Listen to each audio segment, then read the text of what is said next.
Hello and welcome to Building the Premier Accounting Firm. I'm your host, Roger Connect, president of Universal Accounting Center, and it's an honor to actually have you here listening today.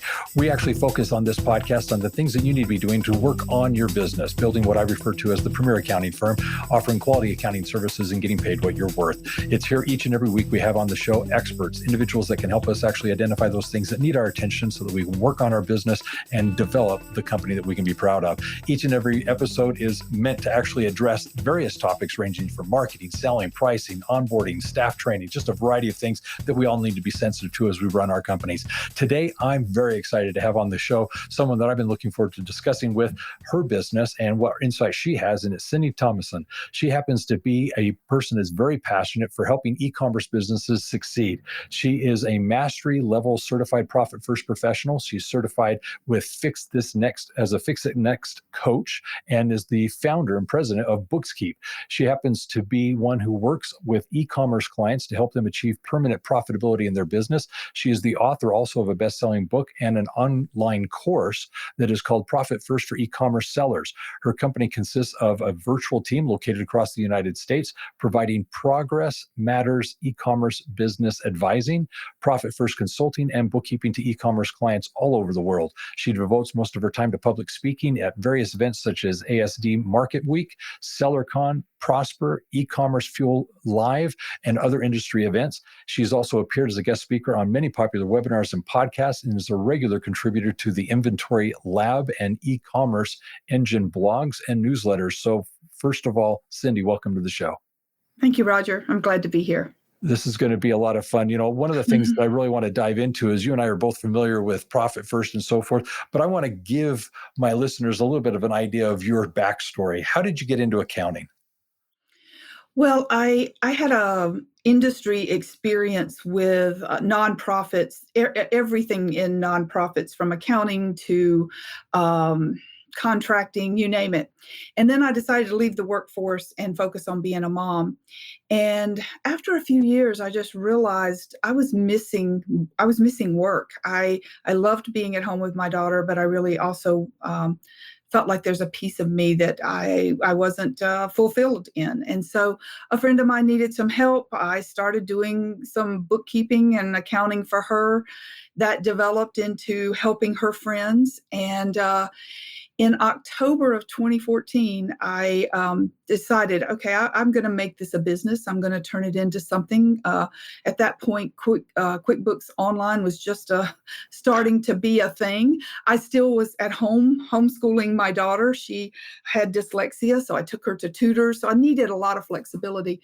And I decided to take the plunge and create Bookkeeping, and just felt really affirmed in October of 2014 when I went to the first QuickBooks Connect event. And I'm like, okay, these are my people. I'm at the right place. I'm doing the right things, and happened to meet Mike McAllowitz there as well. Oh yeah. Good old Mike. All right. So one of the things I like about your story is the fact that you evolved into this. And what I mean by that is so many of the individuals that I work with, they have a similar story wherein they didn't necessarily see themselves as an entrepreneur. It wasn't something that they were driven to do necessarily. Mm-hmm. It was a chain of events that led them to this. And as a mother, you clearly were kind of drawn back into, I need to have a professional kind of career. I need to get out there and be busy.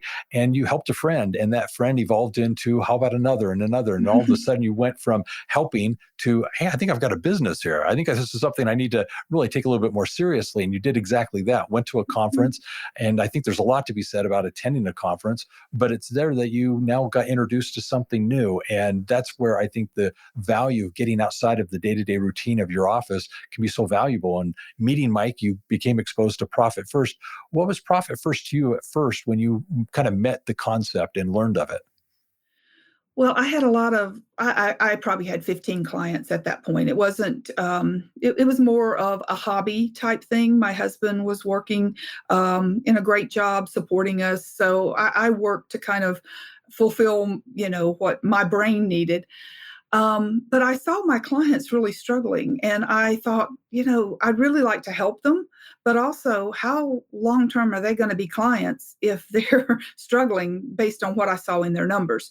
So that's what appealed to me. And I read Mike at the event gave out a copy of the book, and I read it on the plane ride home, and I'm like, this I can see making a difference for my clients. And so I called the next week and signed up. I like this because it Mhm. too resonated with me. And it's one of those things that I thought my clients really could identify with, because it really puts the idea back on profits. What are we doing all this for? We've got to be at least profitable. And so I think it really helped my clients understand that there is a little bit more of a deliberate thing, something intentional you can do to ensure that you're being profitable. Now, this really brings into the question of niching or niching, because of the fact that so many in our industry say that there's value, there's riches in the niches, is what the phrase Mhm. says. And so all of a sudden we hear this. You found that as it relates to profit first, you went all in. Tell us about that decision to say you're going to go deep with this, you're going to actually take this to the marketplace. What was that decision for you, and how did you actually kind of go all in with that experience? Well, when I started with Profit First, I had a range of clients that were everything from a bicycle store, web designers, social media. That I had a range of folks that you might find locally, Hmm. And but through Profit First, I got to work with Mike and understand the his position on niching, and and it just made sense to me. My husband worked in manufacturing. He was really big on systems and how to gain efficiencies and improve productivity. And I could see that if you were concentrating your systems within the uh, serving clients into something that was repeatable, you could get better at it and you Hmm. would learn it. Whereas the bicycle shop used certain software, and the folks that sold things on their website used different software. It was like every day was a new day trying to figure out something new, and we never got really good at it. But when we started focusing on the clients that happened to come again by referral at first, that were e-commerce, I just started to realize there was a lot of alignment there. They were wanting a flexible lifestyle like me, and they also were really comfortable with technology, and I wanted to work remotely, and they were comfortable with that. Whereas my bicycle shop guy, he wanted me to come in once a week and pick up his receipts, and it was very paper intensive and hand holding. And I still had my daughter at home. So I didn't want to spend a lot of time going out to clients. I wanted to do more through technology. So that, there was just a lot of alignment with the e-commerce folks, and that made it easy to work with them. I'm grateful that you actually identified this e-commerce thing, because I think it is something a lot of people are drawn to. There's a lot of work there, but there's a nuance to it. It's not just one of every client can just be in this certain industry, because there are a lot of things as it relates to integration, a lot of technology Mhm. going on there that you've got to integrate. And then there's typically a good deal of inventory that sometimes is involved with the Mm. e-commerce. And there's just a lot of nuances there that if you're going to go deep into an industry, this is a great one to get into.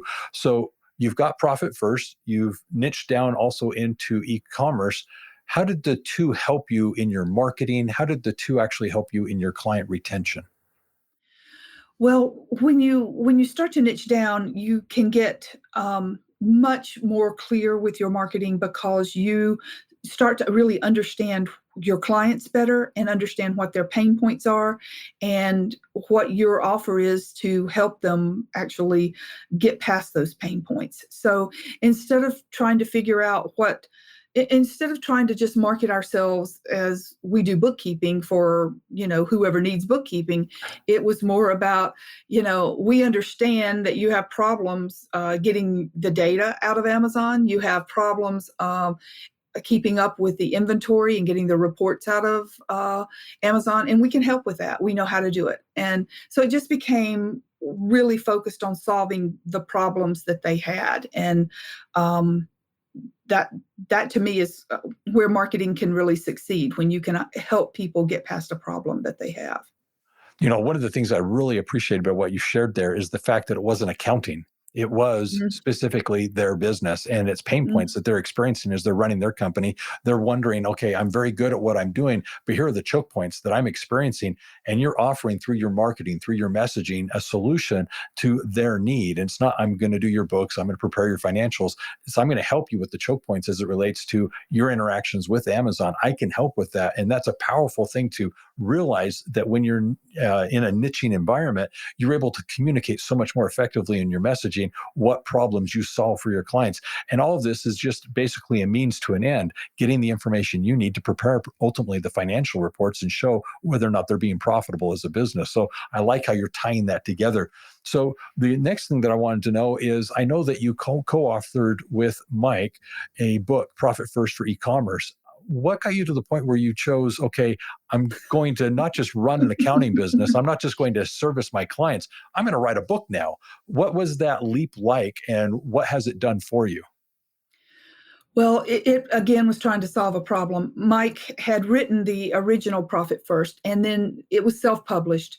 Then Penguin House picked it up and wanted him to revamp it and refresh it. It was about 5 years old.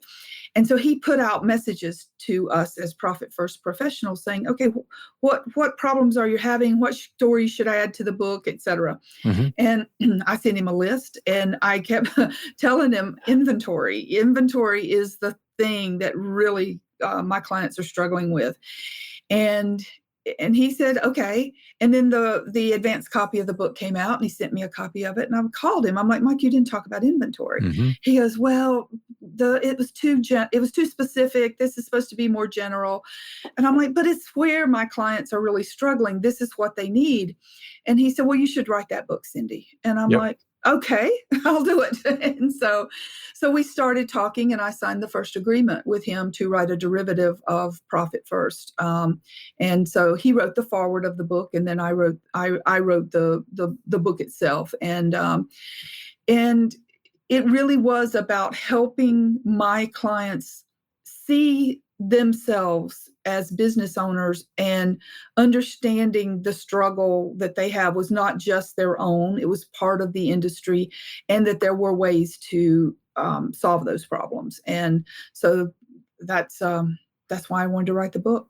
I love it. One of the things that I've experienced having written the books that I have is it takes a lot longer than expected, and it's not as easy as it might sound, but there's an exercise going on that what makes sense to you in your mind to go through that process of getting it into print is so rewarding, because as you're challenged to now articulate what it is you know to be true and that you see impacting your clients, you're now trying to document that, and you're trying to put it into a narrative form that is easy to read and digest and hopefully implement. And so all of a sudden, this process of what makes sense in your mind is challenged to get it on paper. And that's a healthy exercise. I don't know if you've experienced the same thing, but what was your writing experience like? Was it that challenging? Was it that rewarding? The first one was very challenging. I would write, and then I would send a paragraph to Mike. He would mark it all up, or I would send him chapters, and he would mark up a paragraph and say, make it sound like this. And I would read it, and I'm like, well, that sounds like you. That doesn't sound like me. And the sentence I remember him saying was, he changed the first sentence. Let me tell you a dirty little secret about being an accountant or something. And I'm like, I would never say that. As an accountant, we don't go telling people's dirty little secrets. What are you doing? And so I told him, I said, okay, we got to meet. So I went up to New Jersey, and I sat in his office, and I cried. And I just said, I can't do what you want, because you're asking me to talk like you, and I am nothing like you. And he called AJ, who is his writing partner. Yep. And AJ met with me, and she said, he's trying to make it sound like you. I'm like, exactly. She said, we need to make it sound like you and me, and not Mike. And she said, and you're not far off. And she did a developmental edit on the book and said, this is what you need to beef it up. And it was a lot more story instead of just how to. And I had all those stories because I'd interviewed my clients. So it was really then an easy exercise to go through my stories from my clients and say, okay, this really helps illustrate this point.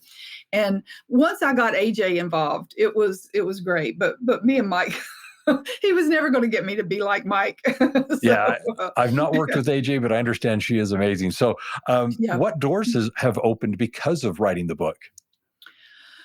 It's been tremendous, honestly. Being invited to speak at the premier conferences for e-commerce sellers, Prosper is, has a really long history, and to be on the stage at Prosper, being on the stage at Amazing SellerCon, I had 3,000 people there attending, coming up to me afterwards wanting my autograph. It was just kind of surreal, and that really all kicked off and was going great in 2019. And then, 2020, that all changed significantly. So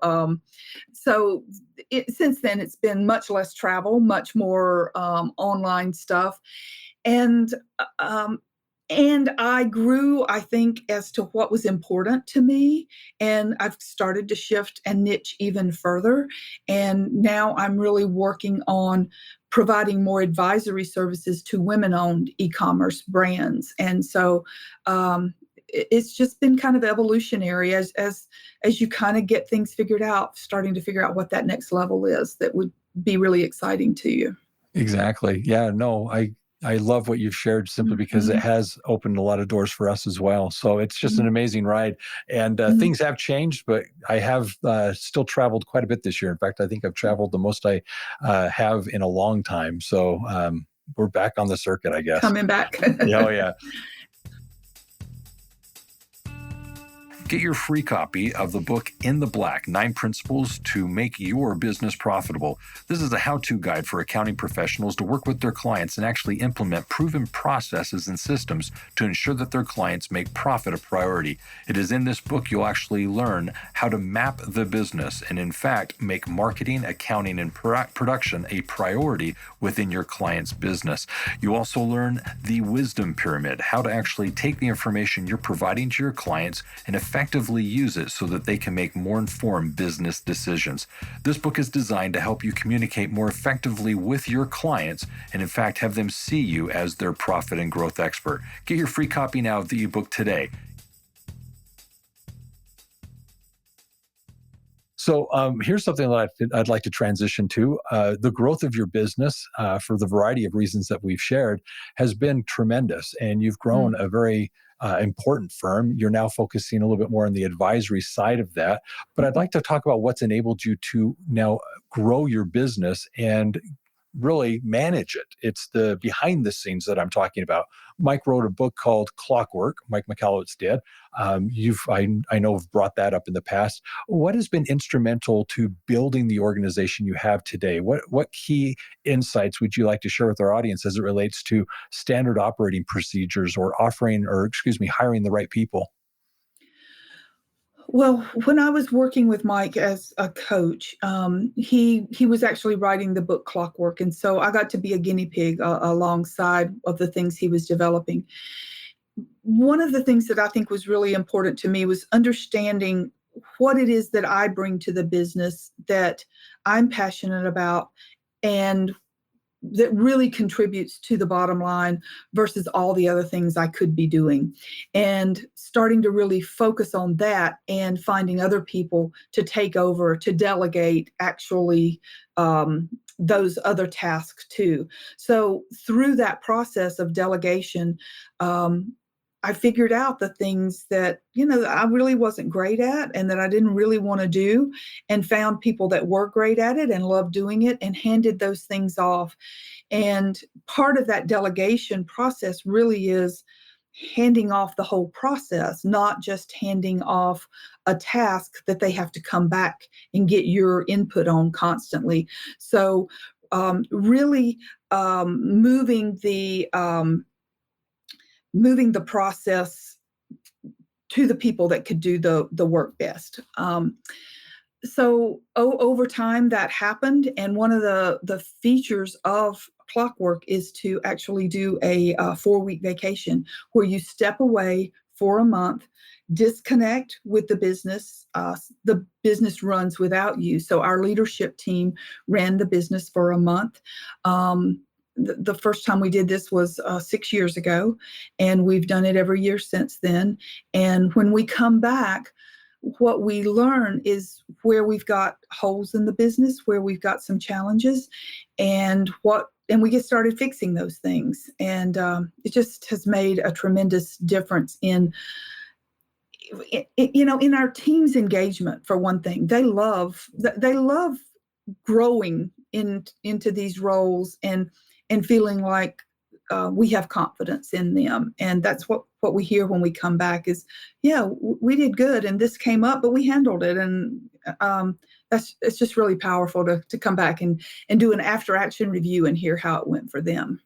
I love how you brought that up because I too emphasize this with my clients. One of the things that you'll regularly hear me say if you listen often is that what we're trying to do with our businesses are basically see them and build them to be self-sustaining living entities that can operate aside from us. And that's where you really build a valuable organization, is one that does not involve you as the leader in the day-to-day operations. And so what you're doing with Mike through this whole experience is recognizing that as you remove yourself from the business, those 4 weeks, let's say, really identify or bring to light the holes that happen in the organization where people don't feel they have the permission, the authority, the right to make certain decisions. And when you come back to the organization, you find out what was held up in your absence. What was it that they needed your approval to move forward? What was it that they were not confident to decide or do with your absence?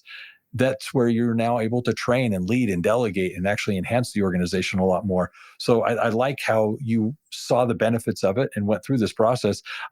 I'm going to share with you my evolution to it. And I'm just kind of curious if you went through a similar process. Generally, what I do is I encourage my people to take a extended weekend, take off either a Friday or Monday unannounced. And it's basically to say, hey, something's come up. I can't be in the office. Now, they're able to plan accordingly, so it's not disruptive to their schedule, but it's not something that the team is aware of necessarily. And so they basically say, hey, tomorrow I'm going to be out of the office, or Monday. And that gives them that extended weekend. And they're coming back just to simply say, what got held up? What was put on the back burner until I returned? And you're basically able to, through that experience, see, okay, what is it that everyone feels they need me for? And then what happens is you then take that week-long vacation that so many of us deserve and need that perhaps are reluctant to take. And then you turn that into a 2-week.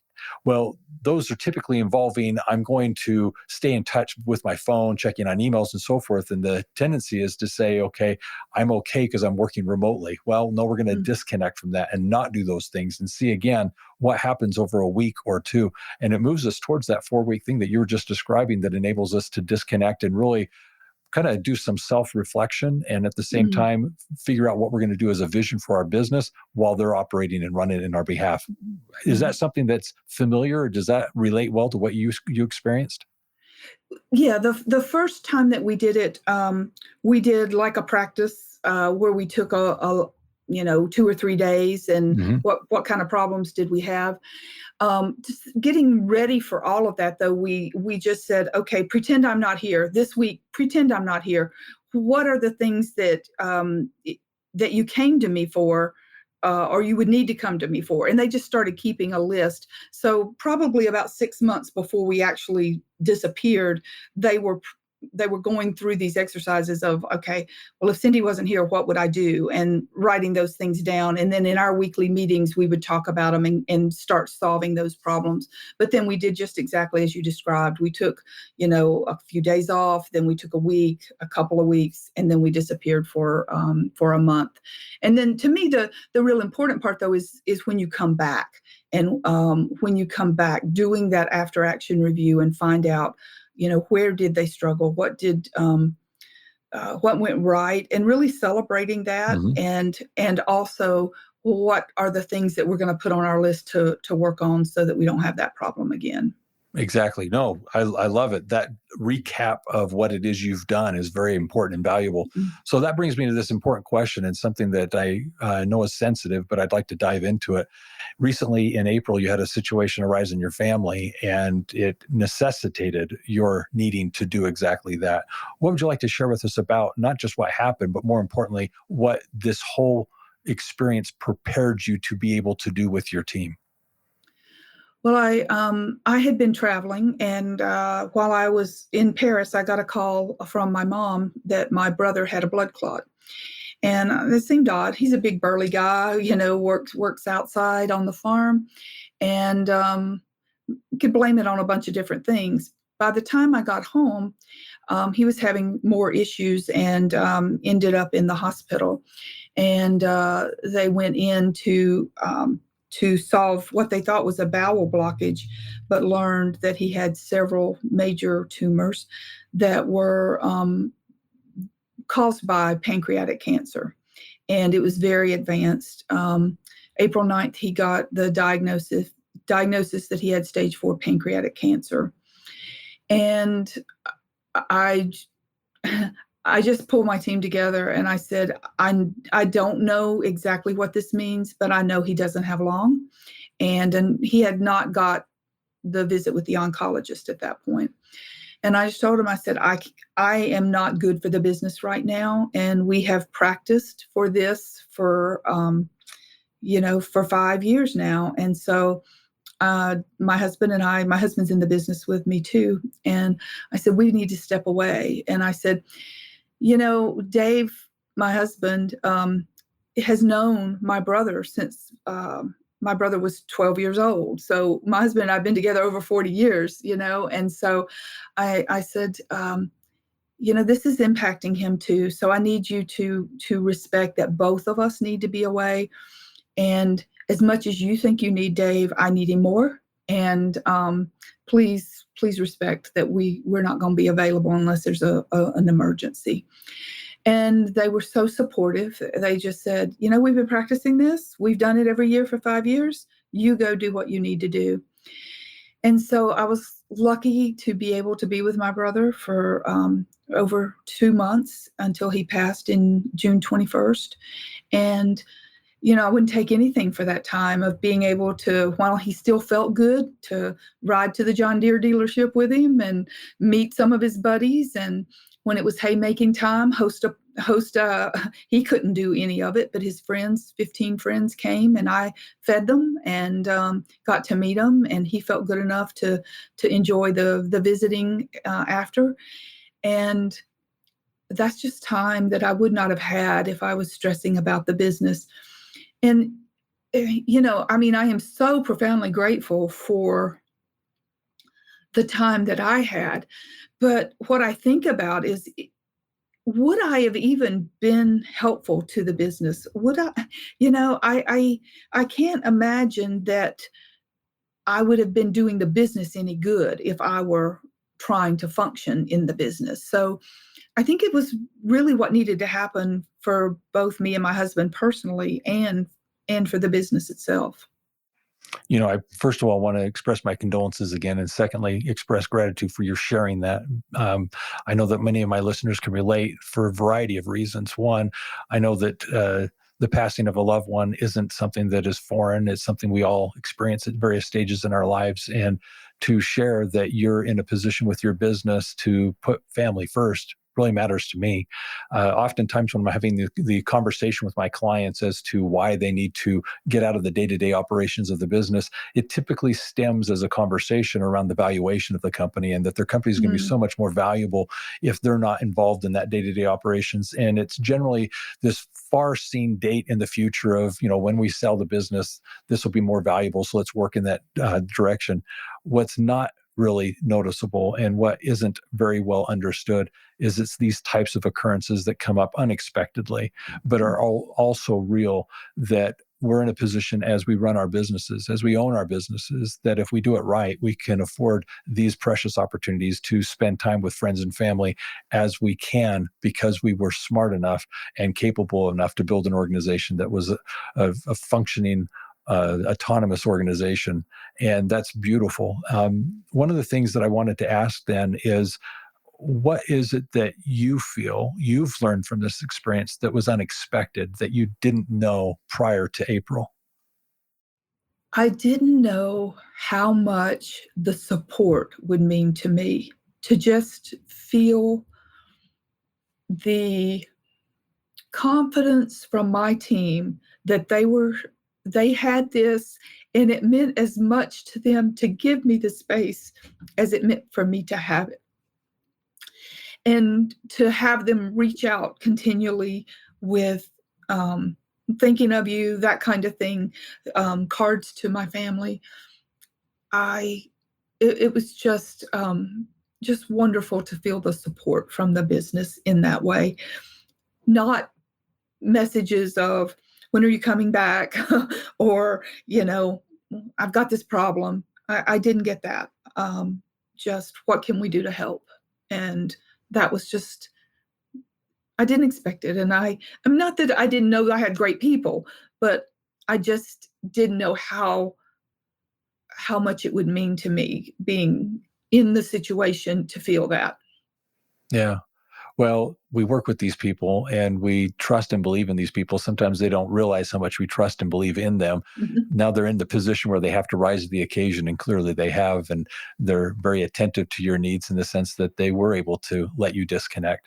One thing that I'd like to also kind of point out is the fact that you did spend 5 years preparing for this moment. It Mhm. wasn't something that just you hoped and anticipated. It's something that you planned for and prepared for. And so I think it's very much a testament to the fact that although we may not know when and why, we can definitely say this is how we're going to do it. And it's really an extension of culture. And it's Mhm. an extension of having a well-run business. But at the end of the day, it's something that you as a business owner can really work towards, and you clearly did. Here's something I'd like to actually ask then. As you've now experienced this, what's a lesson that you feel you're learning about your business that when you find the time to now go back, you would like to do differently? What vision do you have for your company now? I'm still processing that. We my brother with the farming business he's in business with my mother who's 81, and so who's just lost her son, Mhm. and so um, even though we participated in the leadership team meeting in July 2nd, um, our leadership group gets together once a month. I told him, I said, we can't come back yet. We still Mhm. have my niece who's 25 trying to handle the estate, and my mother whose business is intertwined with my brother's. I said, we can't come back yet. So I said, what do you all need? I know you've given me nearly 3 months, but I'm not able to come back yet. And they said, well, if we could just have 1 hour once a week where if we have stuff that's come up, we could run it by you. I'm like, you got it, And so, um, so we've done one of those this week. We've had our first one of those meetings, and so I want to kind of explore what that looks like ongoing. My husband and I both are pretty close to retirement age, Mhm. and so um, what might we want to do with our time if the business can run by itself? Honestly, for me, I've been exploring this concept of supporting women e-commerce brands for quite a while and have developed a few programs that we were piloting. And I think for me, I want to take that beyond just a financial support, but to look for ways that other women can develop businesses that run like Clockwork, like mine is working now, and have the support that they need to. I mean, I think women have a lot of struggles with trying to make things work at home with their children as well as for their business. And I'd like to figure out a way for them to have more of a support network. So that's where my head's going now. That's beautiful. One of the things that I hear you expressing is so often when I work with my clients, there's 3 stages of owning a business. The first, that of owning a business, is really you actually have a job. And although Mm-hmm. you are the president and owner and founder, you have to go day to day into the business. Otherwise, things just aren't getting done. But there comes that transition point where you actually move into the lifestyle. The lifestyle is where you're afforded the privileges and benefits, the freedom, the income that so many of us aspire for as we run our businesses, that finally you begin to realize, and those sacrifices you've made and the time that you've put in start to pay off. But there is another stage, and that's what you just described, and it's that of being the owner, where you're absent from running the business and you're more of an investor, you're more of the visionary for it. And it's kind of like, in my opinion, Shark Tank. It's you're investing in businesses, but none of those people that are on the stage there are looking to get involved with the day-to-day operations of the company. They're investing in the business with the intent that they're going to have 50 companies that they're interacting with, and it's all at an arm's length. They're going to get involved, they're going to be engaged, but it's not because they want to be necessarily on the front line every day. And so that's perhaps what you're working towards, is now you're going to be an owner. You're going to be somebody that's more from a board perspective, interacting with the business. And that's phenomenal. I love the freedom that you're going to get that hopefully enable you to, as an entrepreneur, start that next opportunity and at the same time help out your mother and so forth. If you're looking to advance your career in accounting, you need to enroll now in the Job Placement Assistance Program. This course is created for accounting professionals to find a new job, apply for a promotion, or get a better position within a company. It is the turnkey process to actually help you better interview, get the job you deserve, and get paid what you're worth. For more information on how you can take advantage of this offer, go to the episode description. Enroll now in the Job Placement Assistance Program. Do it for free and act now.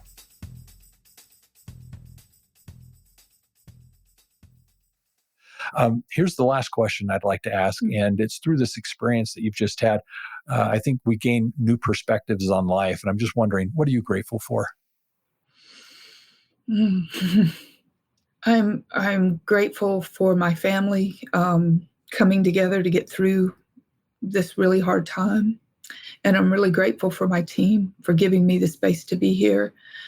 I'm grateful for the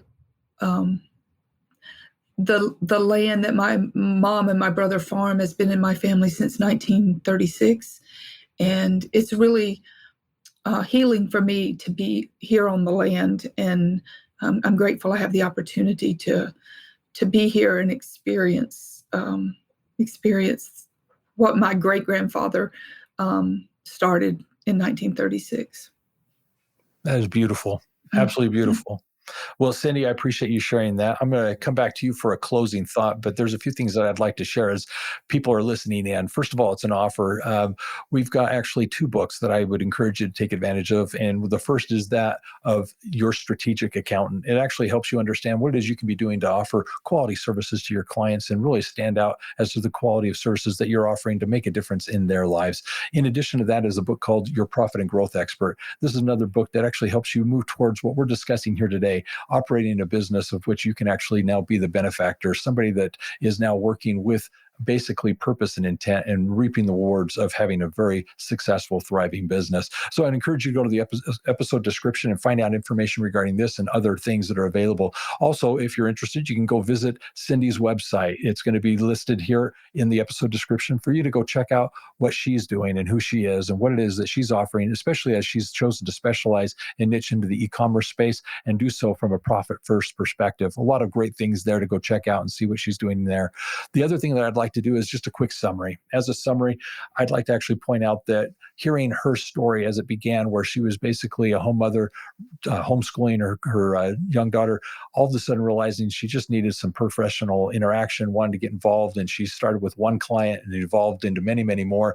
And then she realized, this isn't a hobby, this is a business, took it seriously enough to actually go to a conference and there found a new door, a new chapter to open. And it was that of meeting Mike Michalowicz with Profit First, and there later actually co-writing a book, Profit First for E-commerce, and really becoming that expert, going into that niche and owning the space and really becoming, I think, a preeminent individual for the e-commerce sector. And I think that's so important to hear as we hear so many people talking about niching and how it can be beneficial. She clearly demonstrates exactly that. She niched into that space, owns that space, and that's something that we can all be impressed by and inspired by. So with that being said, I'd also like to just add 2 other things. One, I was very touched by what she was explaining as it relates to Clockwork, working on her business and finding how important it is to create within our organizations the autonomy, the responsibilities, the standard operating procedures, the team that enable us as owners to actually, when necessary, step away from the business. And in doing so, focus on some of those things that matter most. In her case, obviously, the needs of her family. It was something that she was clearly able to benefit from and is something that she is entirely grateful for. And so kudos to her team to being able to do what they've done these last few months. And then also at the end, the gratitude that she expressed for family. There's something to be said for the good earth that we live on, and to have the ability to go back where her great grandfather started this farm. I can totally attest to that. I have something similar in my life where I find refuge there. It's peaceful for me, and it's where I can find my opportunity to reflect so I can relate. So, Cindy, very much grateful for the opportunity to have you on the show. What's a closing thought that you'd like to leave with everyone? It's just real clear to me, life can be really short. My brother was 58 years old, and we get to design it to be what we want it to be. So get out of the path of obligation and get on the path of really creating what it is that's important to you, because only you know what that is, and only you can accomplish it. And so, and life's short, so get serious about it, because it's your one opportunity. Amen. I love it. Cindy, you're wonderful. I thank you for this opportunity. Appreciate you taking the time out of your day to visit with us and share your story. The thing that I'd like to do for our listeners is definitely invite you, if you haven't already, subscribe to the podcast, set your notifications so that we can send this to you each and every week as we release new episodes and hear from the experts as to what it is we can be doing to work on our business. In addition to that, I'd like to invite you to GrowCon. GrowCon is a conference you do not want to miss. GrowCon is a conference dedicated to owners of bookkeeping, accounting, and tax businesses. It is a conference where we invite the speakers, experts onto the stage to share with us the things that we need to be doing now in our business to make the best of the next new year. It's here that we also visit with our peers, those individuals like Cindy who are doing so well, who are actually there to inspire us and help us, that we're able to build friendships with and collaborate with to better service our clients. And also, you clearly get to meet my team, the team here at Universal Accounting, those individuals that are committed to your success, allowing you to be in business for yourself, but not by yourself with Universal Accounting. Now, as it relates to various things, we have a variety of free resources available to you. You can go to universalaccounting.com and in the navigation, find free resources. It's there that you'll actually find a variety of tools and things that you need to consider as you're running your business. Courses, white papers, ebooks, just a variety of things that we make available to help you so you can work on your company. In addition, I want to invite you to the podcast section. Here we've compiled a good number of highlights, playlists that you can go binge listen to based on your needs, your current situation, and hear from the experts what it is you can be doing as it relates to marketing, selling, pricing, staffing, tech stacks, and so many more things. In addition to all this, one of the things that I'd like to stress is if you'd like more information about these topics or other things as it relates to your business, feel free to reach out to us. You can contact us by going to universalaccountingschool.com, or you can visit us online, on the phone by calling 801-265-3777. So with that, be safe out there. Always remember this, if it's about accounting, it is universal. Take care and have a great day.